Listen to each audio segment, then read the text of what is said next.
The Colorado Avalanche have made 17-year-old forward Nathan MacKinnon the #1 overall pick in the 2013 NHL Draft. I'm Kerry Chow, joined by ESPN.com NHL writer Scott Burnside. Scott, what is it about MacKinnon that has everyone so excited? Well, I'll tell you, no one's been more excited about Nathan MacKinnon than Patrick Roy, the new head coach and hockey executive with the Colorado Avalanche, and his former teammate, Joe Sakic, who assumed the control of all the hockey operations with the Avalanche earlier this offseason.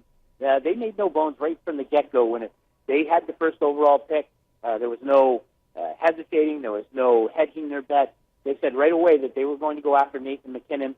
Patrick Roy, who, of course, owned and coached and GM'd in the Quebec Major Junior Hockey League, has had a bird's-eye view of MacKinnon's evolution playing in Halifax in the same Major Junior League. And he's NHL ready. That's the belief, that he is a guy who will step right into the Avalanche lineup.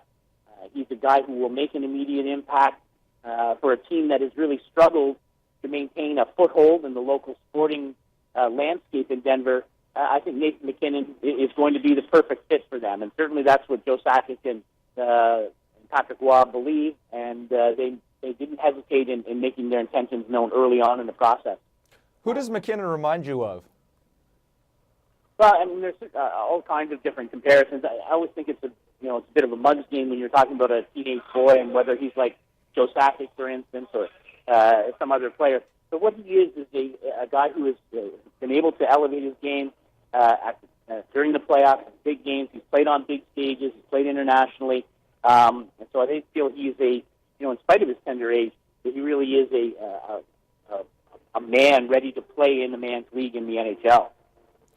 All right, another big name is Seth Jones, the son of former NBA veteran Popeye Jones. He goes #4 overall to the Nashville Predators. What makes Jones such a hot prospect? Well, it's interesting because I think a lot of people assumed initially when the Avalanche were earned, I suppose, in the lottery, the first overall pick, that given his connection to the Denver area, that Seth Jones would be a natural for the Avalanche to pick. But he fell to #4. The Nashville Predators, feeling like they won the lottery today. I know David Poyle, the GM, said they had Seth Jones #1 on their list. So he feels as if they did as well as they possibly could do, drafting out of the fourth position. They get a franchise defenseman. He's big, he's strong, he's a terrific player at both ends of the ice.